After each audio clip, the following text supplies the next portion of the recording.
Hello RJS aspirants, coming Sunday यानी कि 23 जून को आपका आरजेएस का पेपर है। तो उसी के संबंध में बहुत ज़रूरी चीज़ें आपको जो जाननी चाहिए वो आज मैं आपको बताने वाली हूँ कि एग्ज़ाम के लिए आपको कितने टाइम पहले पहुँचना है, कैसे आपको ओएमआर शीट फिल करनी है और क्या आपको पढ़ना है। ये सारी चीज़ें बहुत इंपॉर्टेंट है और वो हाईकोर्ट ने कुछ इंस्ट्रक्शंस जो है वो जारी किए थे, वही हम आज के सेशन में जानने वाले हैं। क्योंकि बहुत बार ऐसा होता है कि कैंडिडेट्स टाइम से नहीं पहुंच पाते हैं और उस वजह से वो पेपर देने से वंचित भी कर दिए जाते हैं। तो इसलिए हमें टाइम का विशेष रूप से ध्यान रखना है, प्लस क्या पहनना है वो भी बहुत जरूरी है।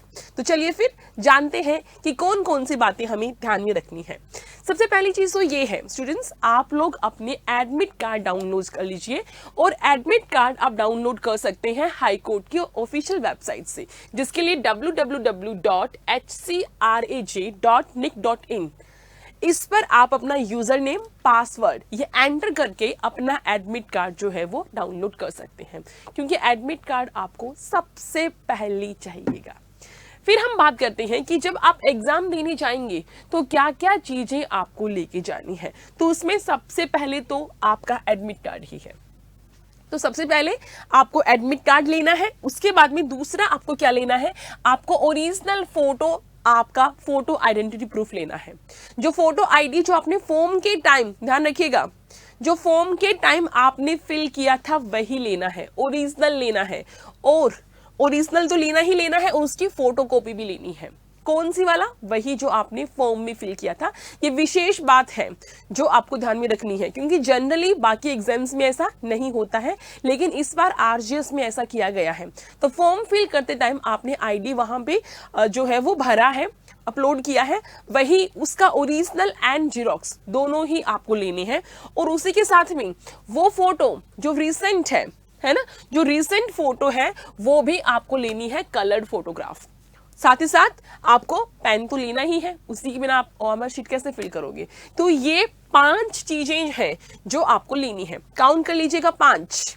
क्या क्या चीजें हैं देखिए, एडमिट कार्ड है आपका, फोटो आईडी, ओरिजिनल, जीरोक्स, इसके साथ साथ में आपका और क्या है, फोटोग्राफ है एंड पेन। ये 5 चीजें आपको साथ में लेके जानी है। इसके बाद में अगर आपको प्यास लगती है तो आप एक वाटर बॉटल भी कैरी कर सकते हैं और सैनिटाइजर भी कैरी कर सकते हैं। लेकिन जहां पे आप वाटर बॉटल कैरी कर रहे हैं तो ध्यान रखिएगा, दैट मस्ट बी ट्रांसपेरेंट, वो ट्रांसपेरेंट होनी चाहिए, ठीक है। फिर हम बात करते हैं कि आपको एग्जाम में कितने टाइम पहले पहुंचना है। तो स्टूडेंट्स, आपका एग्जाम टाइम है 10 बजे का, 10 से 12, 2 घंटे का आपका ये टाइम है। तो उसमें आपको एग्जाम शुरू होने से 45 मिनट पहले पहुंचना है। तो कहने का मतलब यहाँ पे हुआ कि 9:15 तक आपको पहुंच जाना है, क्योंकि 9:15 पे आपको एंट्री दे देंगे। जो आपका एग्जामिनेशन सेंटर है उसके प्रीमाइसेस में आपको एंट्री दे देंगे। ध्यान रखिए, अभी आपको आपका जो रूम है जहां पे आपको बैठना है वहां पे अलाउ नहीं करेंगे, वहां पे आपको एंट्री दी जाएगी आपका एग्जाम शुरू होने के 15 मिनट पहले। यानी कि 9:15 तक आपको पहुंच जाना है आपके एग्जामिनेशन सेंटर, वहां पे आपको एंट्री दे दी जाएगी और 9:45 पे आपको आपके रूम में जहां पे आपको बैठना है वहां पे एंट्री दे दी जाएगी। तो आपको थोड़ा और सेफ रखना है खुद को, तो 9 बजे किसी भी हाल में आपको अपने एग्जामिनेशन सेंटर पहुंच जाना चाहिए, ठीक है। और स्टूडेंट्स ध्यान रखिएगा, देखिए अगर आप लेट जाते हैं, है ना, अगर आप लेट जा रहे हैं, मान लीजिए आप 10 बजे पहुंच रहे हैं, तो आपको अलाउ करे या ना करे वो वहां पे जो नोडल ऑफिसर्स हैं उनकी डिस्क्रिप्शन पे है ना। अगर आपने उन्हें सेटिस्फाई कर दिया कि आपके पास ऐसा कोई रीजन था जिस वजह से आप लेट हो चुके हैं, तो वो आपको अलाउ कर सकते हैं। लेकिन ध्यान रखिएगा, अगर एग्जाम शुरू होने के बाद में 15 मिनट से ज्यादा अगर आप लेट आते हो तो किसी भी केस में, चाहे कितना भी रीजनेबल आपका जो कारण क्यों ना हो, आपको अलाउ नहीं किया जाएगा। कहने का मतलब यहाँ पे क्लियरली ये हो गया कि 10:15 बजे बाद तो चाहे कुछ भी हो जाए आपको किसी भी हाल में अलाउ नहीं किया जाएगा, क्योंकि 10 बजे आपका पेपर शुरू हो चुका होगा और पेपर शुरू होने के 15 मिनट बाद फिर आपको अलाउ नहीं किया जाएगा। लेकिन 10:15 से पहले पहले अगर आप सेटिस्फाई कर देती हैं उनको तो वो आपको अलाउ कर सकते हैं, उनकी डिस्क्रिप्शन पे है। लेकिन हमें उस केस में फंसना ही नहीं है ना। आपको एग्जामिनेशन शुरू होने के 45 मिनट्स पहले पहुंच ही जाना है। फिर हम बात करते हैं कि जो कैंडिडेट है उसको मेक श्योर करना है कि वो अपनी प्रॉपर सीट पे ही तो बैठा है, ठीक है। और अब हम बात करते हैं कि जब आपका एग्जाम चल रहा होगा तो वहां पे 4 टाइप की बेल जो है वो बजने वाली है। सबसे पहले बेल होगी डिस्ट्रीब्यूशन बेल, जो 5 मिनट पहले बजेगी, यानी कि 9:55 पे बजने वाली है, जिसमें क्या होगा, जो डिस्ट्रीब्यूशन बेल है इसमें आपको ओएमआर शीट जो है वो डिस्ट्रीब्यूट कर दी जाएगी ताकि 5 मिनट्स में आप उसमें डिटेल्स जो है वो फिल कर सके, ठीक है। फिर दूसरी बेल बजेगी कमेंसमेंट बेल, ये आपके शेड्यूल टाइम यानी कि 10 बजे बजने वाली है जब आपको पेपर डिस्ट्रीब्यूट किया जाएगा। तो पेपर डिस्ट्रीब्यूट होने के बाद में फिर आप क्या करेंगे, अपनी ओएमआर शीट जो है वो फिल करेंगे। हालांकि जो एंट्रीज है, नेम, रोल नंबर, वो सब पहले ही आप फिल कर सकते हैं। फिर वार्निंग बेल, एग्जाम खत्म होने से 10 मिनट पहले वार्निंग बेल बजेगी ताकि आप वार्न हो जाए कि आपका पेपर जो है वो 10 मिनट बाद खत्म होने ही वाला है।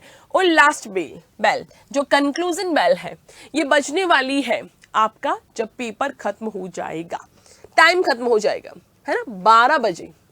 तो जो आपका पेपर का खत्म होने का टाइम है उस पर आपकी कंक्लूजन बेल बजने वाली है। तो ये 4 बेल होंगी जो आपको बताएंगी कि कब क्या होना है।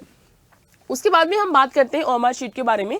तो ऑलरेडी बता चुकी हूं मैं कि जब आपकी पहली बेल बजेगी एग्जाम से 5 मिनट पहले, तब आपको ओएमआर शीट डिस्ट्रीब्यूट की जाएगी। तो उस टाइम पे आप उसमें एंट्रीज फिल कर सकते हैं, like your name, roll number, वो सारी चीजें, ठीक है। उसके बाद में जब आपको ओएमआर शीट दी जाती है तो आपको वो चीज उसी टाइम भी मेक श्योर कर लेनी है कि वो कहीं मिसप्रिंट तो नहीं है, कहीं से फटी हुई तो नहीं है, कहीं ऐसे तो नहीं है कि आप उसे पढ़ नहीं पा रही हैं।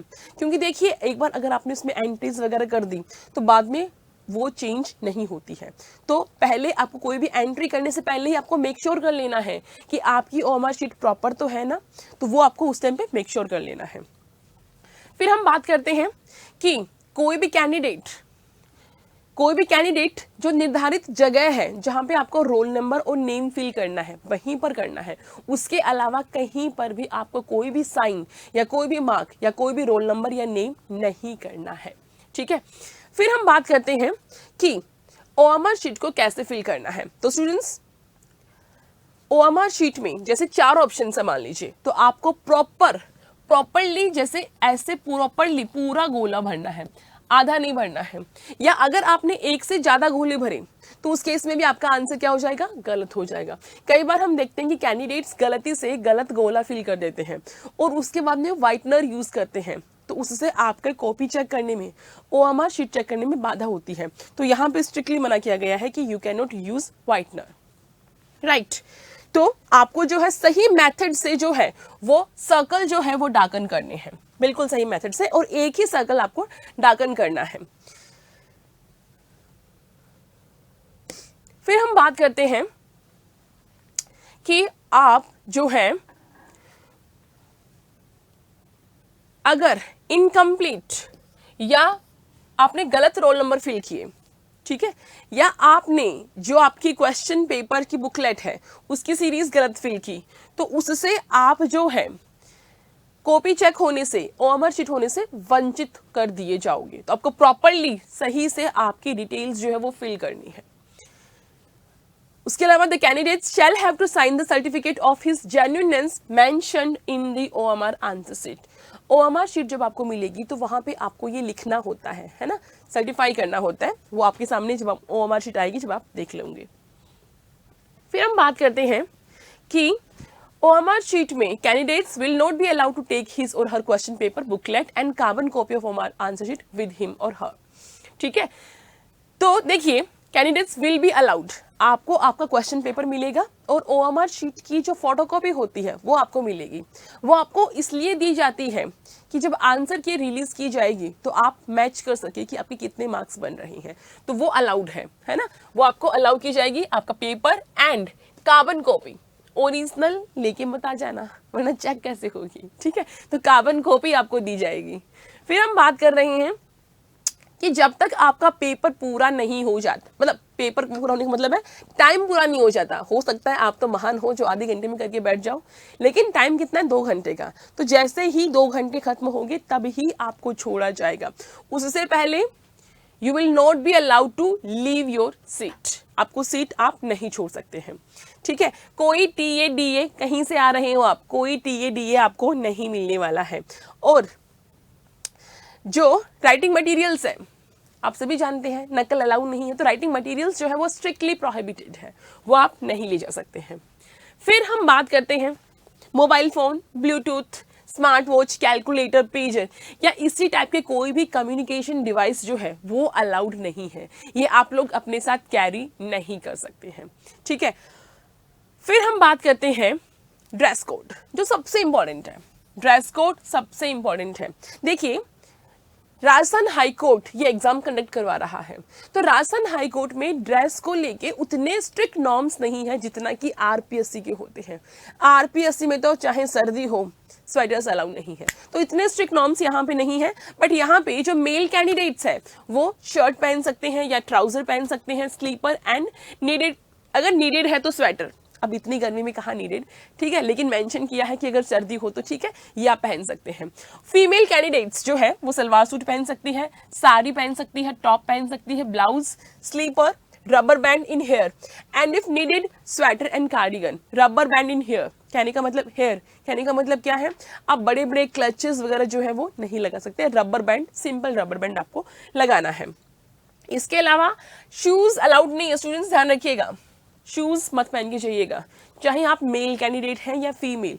Shoes candidates shall not wear shoes, sandals, socks, goggles, belt, hair pin, कोई भी डंडा, ताबीज, scarf, hat, cap, shawl, coat, tie, jacket, blazer, muffler etcetera, ये सारी चीजें अलाउड नहीं है, ये आपको नहीं लेके जानी है।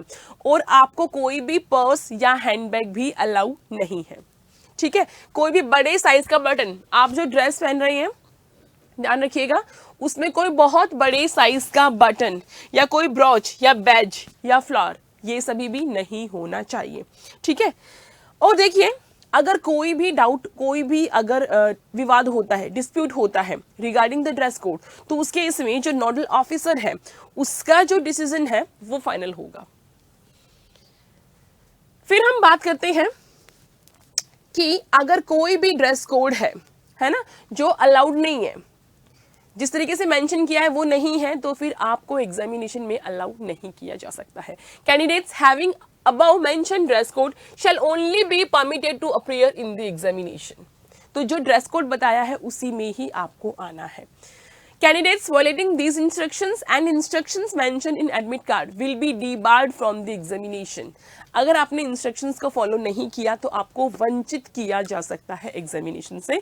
तो ये इंस्ट्रक्शंस बहुत इंपॉर्टेंट है और इसीलिए आपको सारे इंस्ट्रक्शंस मैंने बिल्कुल पढ़कर बताए हैं। आपको हर एक चीज़ का यहाँ पर ध्यान रखना है। स्पेसिफिकली सबसे इंपॉर्टेंट चीज़ यहाँ पे क्या है? सबसे इंपॉर्टेंट चीज़ है कि आप जब एग्जामिनेशन देने जा रही हैं तो आपका एडमिट कार्ड, आपकी ओरिजिनल आईडी जो आपने फॉर्म फिल करते टाइम भरी है, उसकी जीरोक्स, फोटो एंड पेन, ये बिल्कुल मत भूलिएगा और टाइम से पहुंच जाइएगा। तो students, wish you all the best. Thank you so much.